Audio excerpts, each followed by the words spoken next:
గతంలో ఏ సర్కారు చేయని సాహసం రైతు ముఖంలో చిరునవ్వు ఉంటే చాలన్న ఆరాటం ఇచ్చిన మాటను మెచ్చిన మాటగా మార్చాలన్న తపన ఎక్కడికి వెళ్లినా అప్పుల కుప్పలే కనిపిస్తున్నా ధైర్యం సడలేదు సంకల్పం వీడలేదు తెలంగాణలో 2 లక్షల రుణమాఫీ ఇప్పుడొక చరిత్ర పొలంలో అదొక పండుగ బ్యాంకుల్లో అదొక జాతర రైతు సర్కారు మధ్య రుణానుబంధం ఇప్పుడు ప్రేమానుబంధంగా మారింది.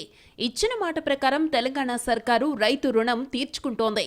రాష్ట్రానికి ఎన్ని అప్పులున్నా సరే అన్నదాత గుండెల మీద భారాన్ని దించే సత్సంకల్పంతో ముందుకు నడిచింది. రైతు ముఖంలో చిరునవ్వు చూడాలని ఆరాటంతో బ్యాంకర్లను ఒప్పించింది. రైతులను మెప్పించేలా అడుగు ముందుకేసింది. 3 విడతల్లో రుణమాఫీ జరుగుతుంది. మొదటి దఫాగా 11 లక్షలకు పైగా రైతులకు 6,000 కోట్ల రూపాయలు విడుదల చేశారు. ఈ నెలలోనే రెండో దఫా కింద 1,50,000 రూపాయల వరకు పేమెంట్ జరిగిపోతుంది. ఆ తర్వాత వచ్చే నెల మొదటి వారంలోగా 2 లక్షల రూపాయల వరకు ఉన్న రుణాలకు నిధులు విడుదల చేస్తారు. 2 లక్షల రూపాయలకు మించి లోన్ ఉంటే ఆ మిగిలిన మొత్తం బ్యాంకర్లే రైతులతో మాట్లాడి పేమెంట్ అయ్యేలా చూసుకుంటారు. రాష్ట్ర ప్రభుత్వం విడుదల చేసే నిధులను రుణమాఫీకే వినియోగించాలని, ఇతర అప్పులకు ఎట్టి పరిస్థితుల్లోనూ జమ చేయొద్దని తెలంగాణ డిప్యూటీ సీఎం మల్లు భట్టి విక్రమార్క సూచించారు.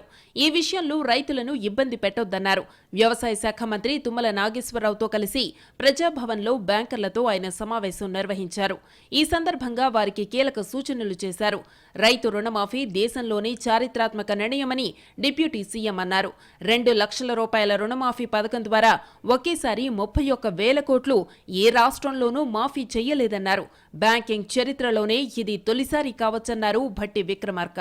రుణమాఫీ తెలంగాణ రైతుల కంటే బ్యాంకింగ్ పరిశ్రమకు బిగ్గెస్ట్ బూమ్ అంటూ అభివర్ణించారు డిప్యూటీ సీఎం భట్టి విక్రమార్క. బ్యాంకులు కూడా సంబరాలు చేసుకునే సమయం వచ్చిందన్నారు. ఎన్ని ఆర్థిక సమస్యలున్నా రుణమాఫీ చేస్తున్నామని, ప్రభుత్వ ఉద్దేశం నెరవేరేలా బ్యాంకులు ఏకతాటిపై పనిచేయాలన్నారు డిప్యూటీ సీఎం. ఏ ఒక్క బ్రాంచ్లో తప్పిదం జరగకూడదని, ఏ ఒక్క రైతును ఇబ్బంది పెట్టవద్దని బ్యాంకర్లను ఆదేశించారు.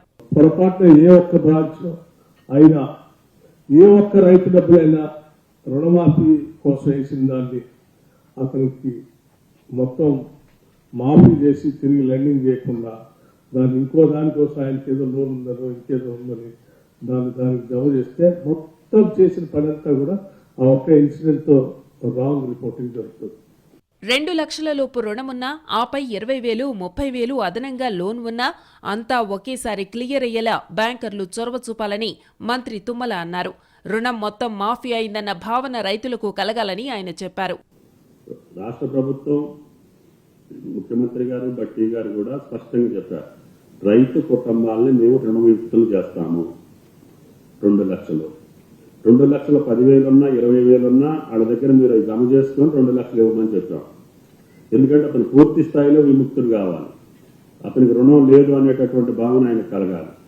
రాష్ట్ర ప్రభుత్వం తీసుకున్న ఈ నిర్ణయం బ్యాంకింగ్ వ్యవస్థకు పెద్ద ప్రోత్సాహం లాంటిది. వ్యవసాయ రంగం, దాని అనుబంధ రంగ అభివృద్ధి కోసం భవిష్యత్తులో తీసుకోబోయే కార్యక్రమాలకు ఇదొక తొలిమెట్టు లాంటిది.